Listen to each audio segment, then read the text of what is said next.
Welcome back, little ones! Today's story will take you on a journey through Encanto.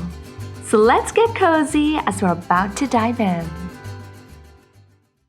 Years ago, Alma and Pedro Magical left their tortured past behind in search of a new home.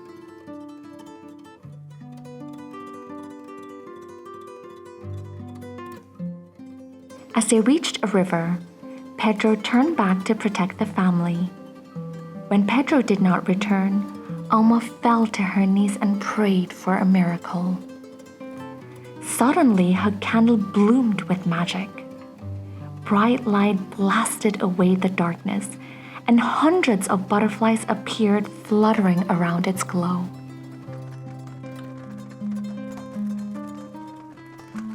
Mountains rose, stretching towards the sky. Their new home emerged inside the lush valley, a safe place full of wonder and possibility, an Encanto. A magical house lovingly called Casista grew around Alma and her babies, protecting them as if it were a member of the family. Over the years, the candle burned brightly and the magic grew in unexpected ways. The magical children and grandchildren were blessed with special gifts. When the time was right, each child received a glowing door and discovered their own bit of magic.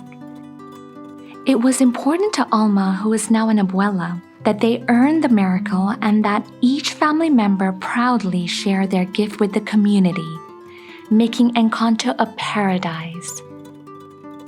On the day granddaughter Mirabel was to get her special gift, Abuela Alma held the magic candle and said, "Tonight this candle will give you your gift.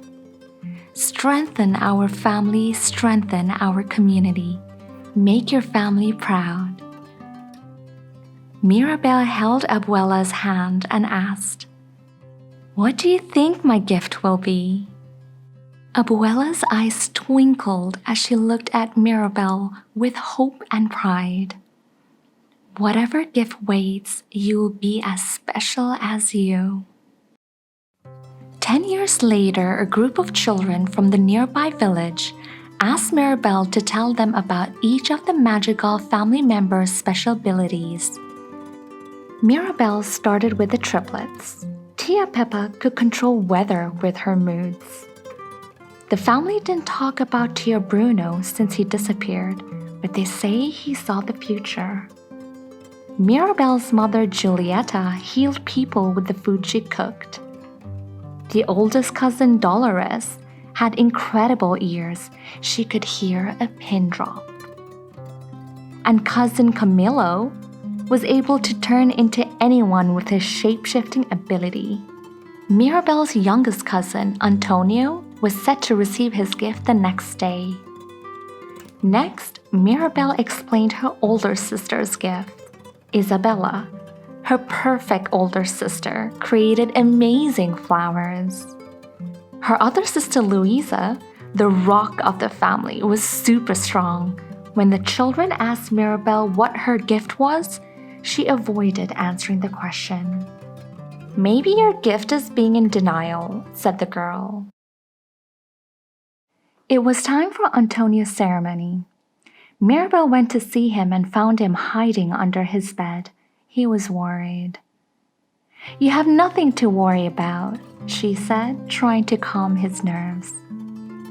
"What if it doesn't work?" asked Antonio. "Well, in that impossible scenario, you'd stay here in the nursery with me forever, and I'll get you all to myself."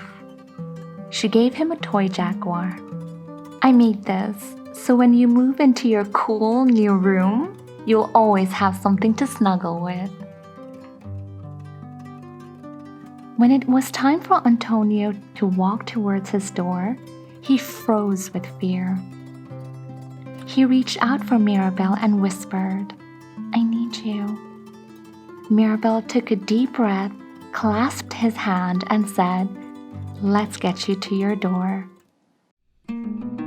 As they began walking, memories flooded Mirabel's mind, and she relived her own ceremony. She recalled reaching out for the door, only to see it fade away, leaving her with nothing. No special gift or magic, just an overwhelming feeling of confusion and disappointment. She pushed the awful memories away, focusing back on Antonio. When Antonio gripped his doorknob, he was filled with magic. Pico, a toucan, landed on his arm and chirped. "I understand you," exclaimed Antonio. Dozens of animals arrived as Antonio entered his room to see a vast rainforest. Abuela proudly announced, "We have a new gift." The crowd cheered and fireworks shot up into the sky. Abuela congratulated Antonio, but Mirabel stood, still as a statue, watching and listening from the bedroom entrance. She was happy for Antonio, but felt a new kind of loneliness. "We need a picture," said Abuela, calling the family together. "It's a great night, it's a perfect night." As the Magicals gathered to pose for the photo, Mirabel walked away, feeling like she wasn't truly part of the family. Mirabel moved around the quiet house alone, longing to have a shining moment and wishing she had a special gift to share. Suddenly, a tile fell from the roof, shaking her from her thoughts. Mirabel gently touched the floor and said, "Casista?" A small break appeared in the tile beside her hand. Mirabel watched with wide eyes as more cracks appeared, rippling out across the courtyard. Mirabel followed the cracks all the way to Abuela's candle and gasped as the bright flame flickered and dimmed. Terrified, she hurried off to find Abuela. Mirabel burst into the party and shouted, "The house is in danger!" The music stopped and an awkward silence fell over the crowd. The tiles were falling and there were cracks everywhere, and the candle almost went out, Mirabel breathlessly explained. "Show me," said Abuela. Everyone followed as Mirabel led the way. But when they arrived, the cracks had vanished, and the candle glowed brightly. "There's nothing wrong with La Casa Madrigal," announced Abuela. She gave Mirabel a stern look and told everyone to get back to the party. That night, Mirabel couldn't sleep.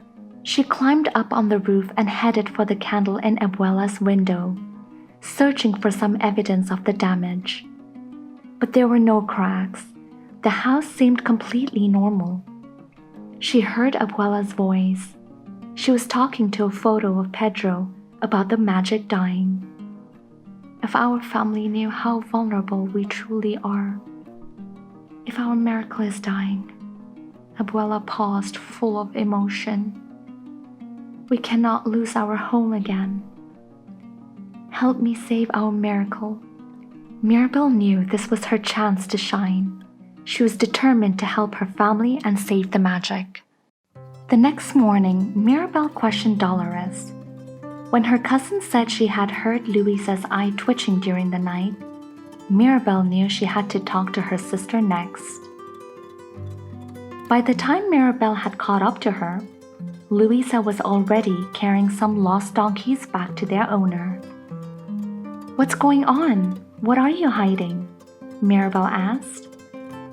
Luisa exploded with emotion, sharing some honest feelings that had been buried down deep inside her. She admitted she was stressed taking on everyone's burdens. Mirabel simply wrapped on her big sister in a hug. "I had no idea," she said. Luisa squeezed back very tightly. She admitted that when Mirabel had seen the cracks, she had felt weak and said it could be something to do with the vision Tio Bruno had, and suggested she start with Bruno's tower. "Find that vision," said Luisa. Mirabel headed to Bruno's creepy tower. It was dark and dusty inside.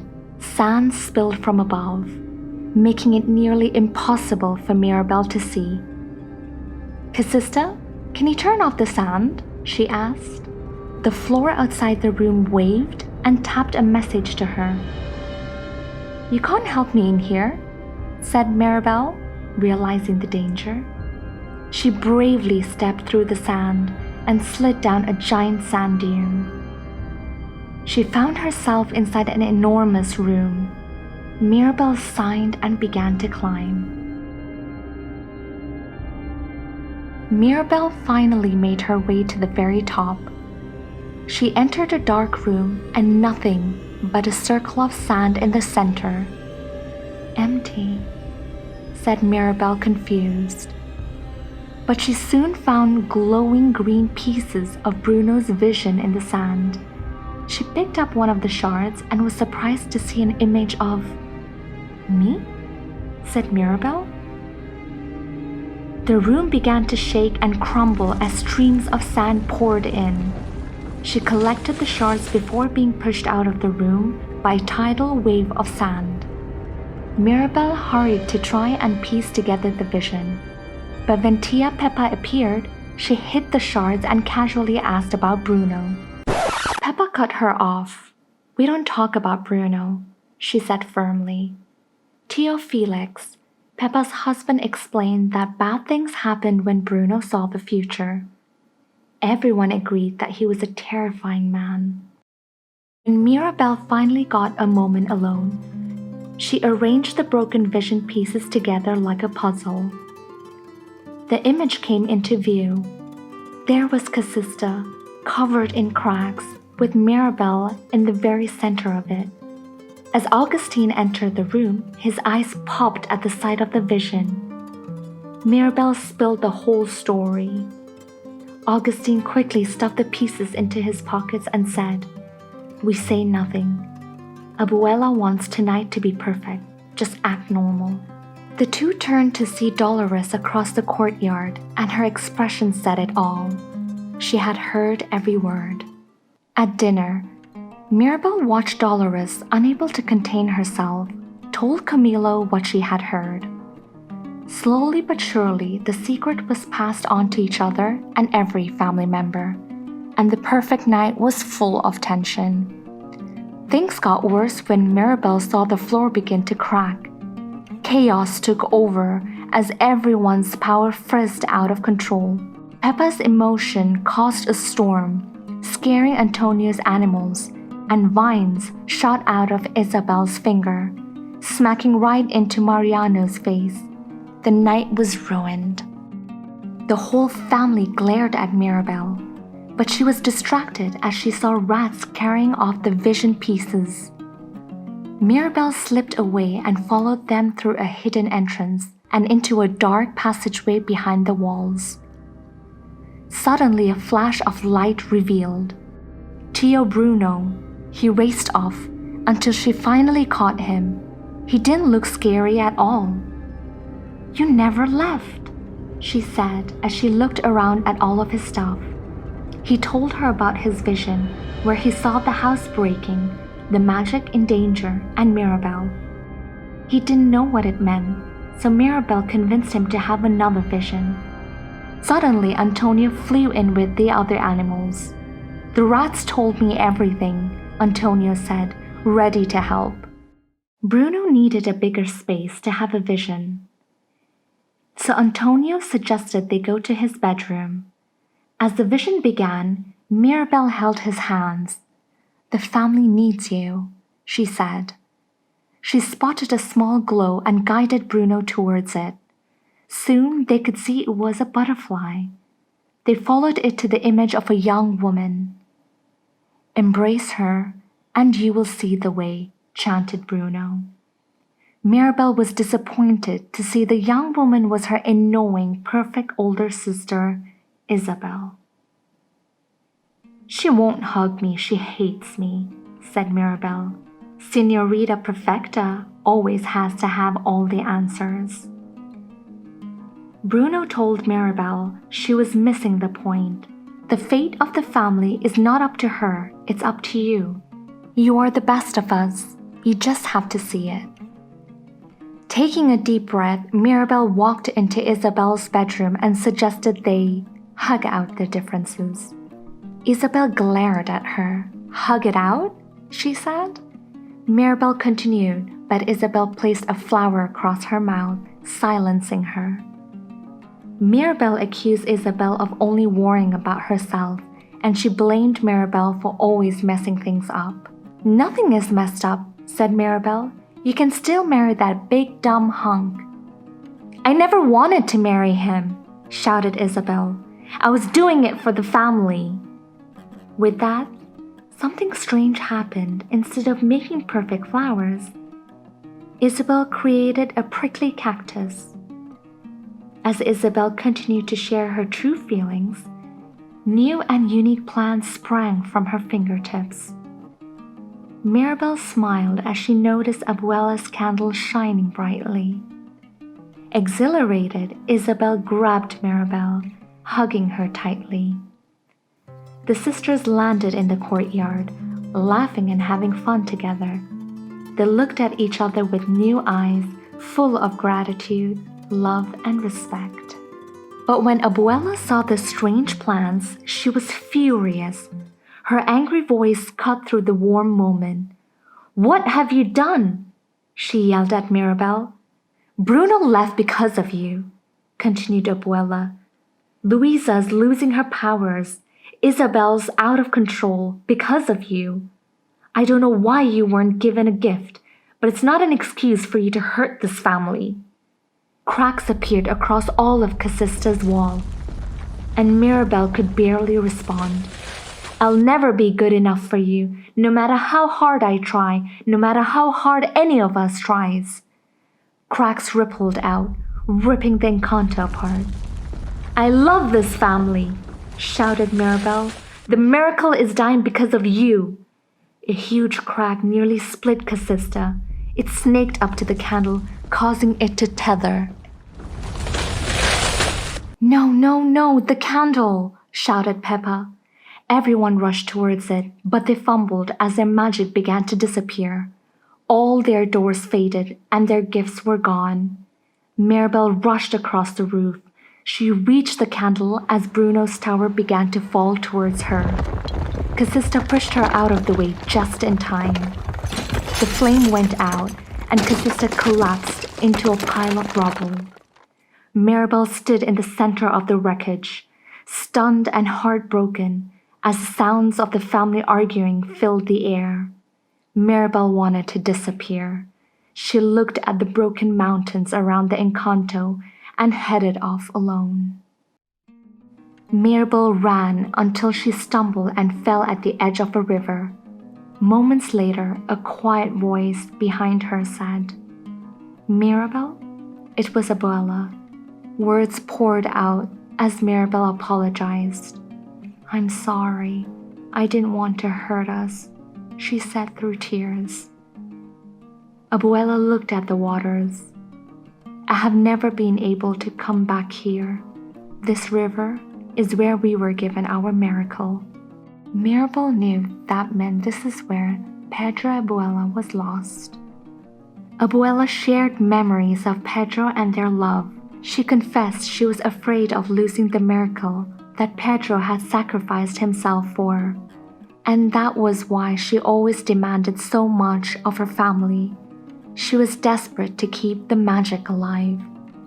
She turned to Mirabel and said, You never hurt our family, Mirabel. We are broken because of me. As Mirabel looked at Abuela, a butterfly fluttered near a reed. She took Abuela's hand and led her into the water. Mirabel reminded Abuela of all she had done for the family.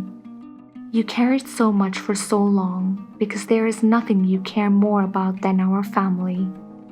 Abuela looked at Mirabel with great pride. I asked Pedro for help. Mirabel, he sent you. She wrapped her arms around Mirabel and more butterflies appeared swirling around them. Tio Bruno arrived on a horse. To his surprise, Abuela hugged him. Then the three of them climbed onto Bruno's steed and left the river. "What's happening? Where are we going?" asked Bruno.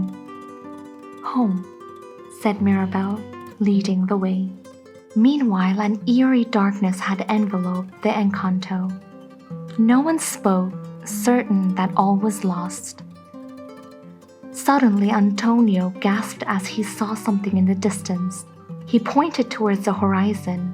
There, shining brightly, was Mirabel on a horse with Abuela and Bruno behind her. A ribbon of glittering butterflies followed them as they rode towards their family.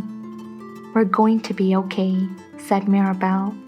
Then she turned to the family and told them they were much more than their magical gifts. They all hugged as Abuela echoed Mirabel's words, telling the family that the real miracle and magic was not their gifts. It was simply all of them.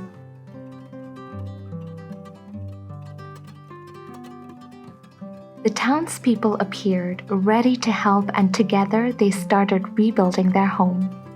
Once they were finished, Mirabel and Abuela admired Casista, appreciating the beauty in its imperfections. When it was done, Abuela gave Mirabel the last piece of the house to put into place. The doorknob Mirabel had been given on her gift day all those years ago. As she put it into the front door, Casista came back to life. Butterflies swept through the Encanto. The magic returned even stronger than before, and everyone got their special gifts back. Mirabel was proud to be a magical, and she had the greatest gift of all. She saw the magic inside everyone.